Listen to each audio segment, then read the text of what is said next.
ಆತ್ಮೀಯ ವಿದ್ಯಾರ್ಥಿಗಳಿಗೂ ಹಾಗೂ ನನ್ನ ವಿವಿಧ ಸ್ಪರ್ಧಾತ್ಮಕ ಪರೀಕ್ಷೆಗಳನ್ನು ಬರೆಯುತ್ತಿರುವಂಥ ನನ್ನೆಲ್ಲ ಆತ್ಮೀಯ ಮಿತ್ರರಿಗೂ ಕನ್ನಡ ಟೀಚರ್ ಯೂಟ್ಯೂಬ್ ಚಾನಲ್ಗೆ ಸ್ವಾಗತ. ಹಾಗಂದ್ರೆ ಲಾಸ್ಟ್ ತರಗತಿ ಒಳಗೆ ನಾವೇನು ಮಾಡಿದ್ವಿ, ಕನ್ನಡ ಸಂಧಿಗಳು, ಆಗಮ ಸಂಧಿ, ಆದೇಶ ಸಂಧಿಯ ಬಗ್ಗೆ ಅಭ್ಯಾಸವನ್ನು ಮಾಡಿದ್ವಿ. ನಂತರದಲ್ಲಿ ಬರುವಂಥದ್ದು ಯಾವುದು, ಸಂಧಿಯಲ್ಲಿ ನೆಕ್ಸ್ಟ್ ಬರೋದು ಯಾವುದಪ್ಪ ಅಂತಂದ್ರೆ ಎರಡನೇದ್ದು ಸಂಸ್ಕೃತ ಸಂಧಿಗಳು. ಯಾವ್ದು ಹಂಗಂದ್ರೆ ಸಂಸ್ಕೃತ ಸಂಧಿಗಳು.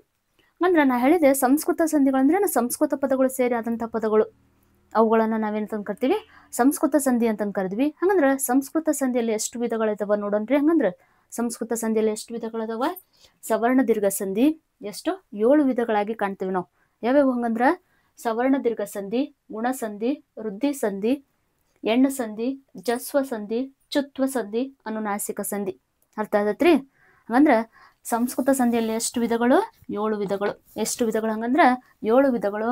ಒಂದ್ಯಾವುದು ಸವರ್ಣ ದೀರ್ಘ ಸಂಧಿ, ಗುಣಸಂಧಿ, ವೃದ್ಧಿ ಸಂಧಿ, ಎಣ್ಣು ಸಂಧಿ, ಜಸ್ತ್ವ ಸಂಧಿ, ಚುತ್ವ ಸಂಧಿ, ಅನುನಾಸಿಕ ಸಂಧಿ. ಇವು 7 ವಿಧಗಳು. ಯಾವುದರ ವಿಧಗಳು ಹಂಗಂದ್ರ ಸಂಸ್ಕೃತ ಸಂಧಿಗಳು. ಅಂದ್ರ ಈ ಸಂಸ್ಕೃತ ಸಂಧಿಯೊಳಗ ನಾವು 2 ವಿಧಗಳು ಯಾವ್ಯಾವು, ಕನ್ನಡ ಸಂಧಿಗಳು ಮತ್ತು ವ್ಯಂಜನ, ಸ್ವರ ಸಂಧಿ ಮತ್ತು ವ್ಯಂಜನ ಸಂಧಿ ಅಂತ ಕರಿತೀವಿ.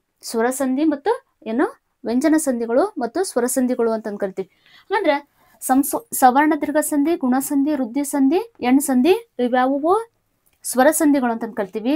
ಜಸ್ವ ಸಂಧಿ, ಚುತ್ವ ಸಂಧಿ, ಅನುನಾಸಿಕ ಸಂಧಿಯನ್ನ ನಾವೇನಂತ ಕರಿತೀವಿ, ವ್ಯಂಜನ ಸಂಧಿಗಳು ಅಂತ ಕರಿತೀವಿ. ಆತೈತಲ್ಲ ಎಲ್ಲರಿಗೆ? ಚಸ್ತ್ವ, ಚುತ್ವ, ಅನುನಾಸಿಕ ಈ 3 ಸಂಧಿಗಳನ್ನ ವ್ಯಂಜನ ಸಂಧಿಗಳು ಅಂತ ಕರಿತೀವಿ. ಸವರ್ಣ ದೀರ್ಘ ಸಂಧಿ, ಗುಣಸಂಧಿ, ವೃದ್ಧಿ ಸಂಧಿ ಮತ್ತು ಎಣ್ಣು ಸಂಧಿ ಇವು 4 ಸಂಧಿಗಳನ್ನ ಏನಂತ ಕರಿತೀವಿ, ಸ್ವರ ಸಂಧಿಗಳು ಅಂತ ಕರಿತೀವಿ. ಅಂದ್ರ ನೆಕ್ಸ್ಟ್ ಸಂಸ್ಕೃತ ಸಂಧಿಯೊಳಗ ಮೊದ್ಲೇದ್ ಯಾವತ್ತಪ್ಪ ಅಂತಂದ್ರ ಸವರ್ಣ ದೀರ್ಘ ಸಂಧಿಯ ಬಗ್ಗೆ ನಾವೇನ್ ಮಾಡೋಣ, ಅಭ್ಯಾಸವನ್ನ ಮಾಡೋಣ. ನೋಡ್ರಿ, ಇಲ್ಲಿ ಉದಾಹರಣೆಯನ್ನು ಬರ್ದಿದ್ದೀನಿ, ಕೆಲವೊಂದಿಷ್ಟು ಉದಾಹರಣೆಗಳನ್ನ ಬರ್ದಿದ್ದೀನಿ. ಆ ಉದಾಹರಣೆಗಳನ್ನ ಗಮನಿಸ್ತಾ ಹೋಗ್ರಿ. ಅಂದ್ರೆ ಸವರ್ಣ ದೀರ್ಘ ಸಂಧಿ ಅಂದ್ರೇನು ಅನ್ನೋದನ್ನ ಅರ್ಥ ಆಗ್ತಾ ಹೋಗ್ತದೆ ನಿಮಗೆ. ಸವರ್ಣ ಹೆಸರ ಸೂಚಿಸ್ತತಿ. ಸ ಅಂತಂದ್ರೇನು, ಸವರ್ಣ. ವರ್ಣ ಅಂತಂದ್ರೇನು ಹಂಗಂದ್ರ ಅಕ್ಷರ. ಅಂದ್ರ ಒಂದೇ ಜಾತಿಯ ಅಕ್ಷರಗಳು ಸೇರಿ ಆಗುವಂತ ಸ್ವರಗಳನ್ನ ನಾವೇನಂತ ಕರಿತೀವಿ, ಇಲ್ಲಿ ಸವರ್ಣ ದೀರ್ಘ ಸಂಧಿ ಅಂತ ಕರಿತೀವಿ. ನೋಡ್ರಿ, ಇಲ್ಲಿ ಉದಾಹರಣೆ ಪೂರ್ವ ಪದ, ಉತ್ತರ ಪದ, ಸಂಧಿ ಪದ.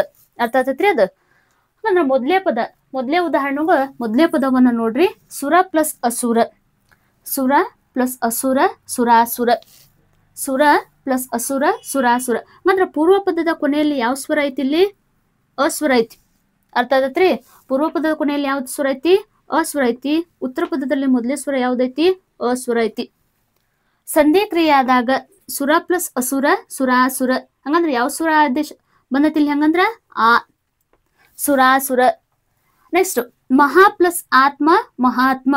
ಯಾವ ಸ್ವರ ಐತಿ, ಮಹಾ. ಪೂರ್ವ ಪದದ ಕೊನೆಯಲ್ಲಿ ಯಾವ ಸ್ವರ ಐತಿ, ಆ ಸ್ವರ ಐತಿ.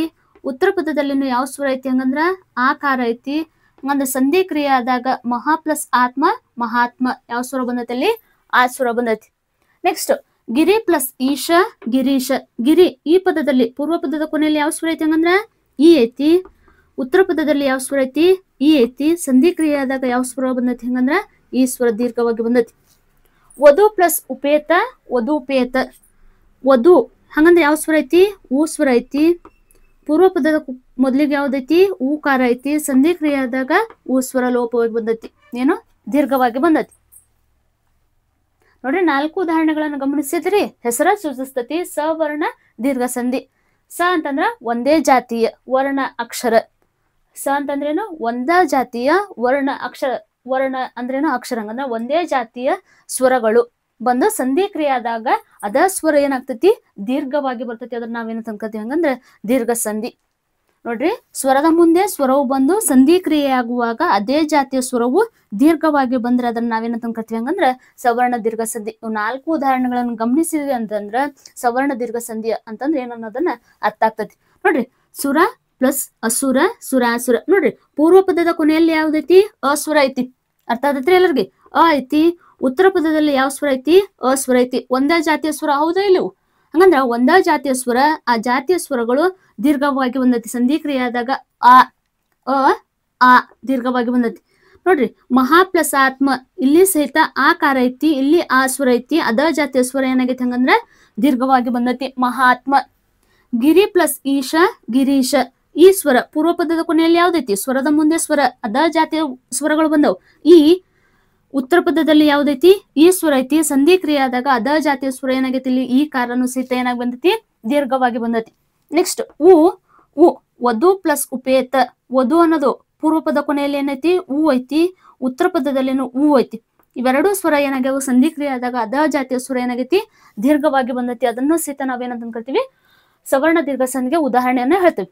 ಅರ್ಥ ಆಯ್ತಾ? ಹಂಗಂದ್ರೆ ಸ್ವರದ ಮುಂದೆ ಸ್ವರವು ಬಂದು ಸಂಧಿ ಕ್ರಿಯೆ ಆಗುವಾಗ ಅರ್ಧ ಜಾತಿಯ ಸ್ವರ ದೀರ್ಘವಾಗಿ ಬಂದ್ರೆ ಅದನ್ನ ಏನಂತ ಕರಿತೀವಿ ಹಂಗಂದ್ರೆ ಸವರ್ಣ ದೀರ್ಘ ಸಂಧಿ ಅಂತ ಕರಿತೀವಿ.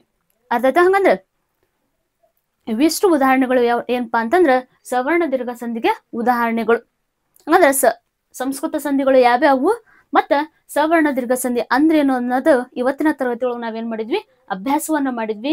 ಇನ್ನೂ ಏನಾದ್ರೂ ಈ ಸಂಧಿಗಳ ಬಗ್ಗೆ ನಿಮ್ಗೆ ಏನಾದ್ರೂ ಡೌಟ್ಸ್ ಗಳಿದ್ರ, ಏನಾದ್ರೂ ಅರ್ಥ ಆಗಿಲ್ಲ ಅಂತಂದ್ರೆ ಕಮೆಂಟ್ ಮೂಲಕ ಏನ್ ಮಾಡ್ರಿ ತಿಳಿಸ್ರಿ. ಅದನ್ನ ನೆಕ್ಸ್ಟ್ ತರಗತಿ ಒಳಗ ನಾನು ಏನ್ ಮಾಡ್ತೀನಿ ನಿಮ್ಗೆ ಯಾವ್ದ್ರ ಬಗ್ಗೆ ಏನೋ ಡೌಟ್ಸ್ ಇರ್ತೈತಿಲ್ಲ ಅವೆಲ್ಲಾ ಡೌಟ್ಸ್ ಗಳನ್ನ ನೆಕ್ಸ್ಟ್ ತರಗತಿ ಒಳಗ ನಾನು ಏನ್ ಮಾಡ್ತೀನಿ ನಿಮ್ಗೆ ಅದನ್ನ ತಿಳಿಸುವಂತ ಪ್ರಯತ್ನವನ್ನ ಮಾಡ್ತೀನಿ ಅಂತ ಹೇಳ್ತಾ, ಇನ್ನೂ ಯಾರು ನಮ್ಮ ಚಾನಲ್ ಅನ್ನ ಸಬ್ಸ್ಕ್ರೈಬ್ ಆಗಿಲ್ಲಲ್ಲ ಸಬ್ಸ್ಕ್ರೈಬ್ ಆಗ್ರಿ ಅಂತ ಹೇಳ್ತಾ ಇವತ್ತಿನ ತರಗತಿಯನ್ನ ನಾನು ಏನ್ ಮಾಡ್ತಾ ಇದ್ದೀನಿ ಮುಗಿಸ್ತಾ ಇದ್ದೀನಿ.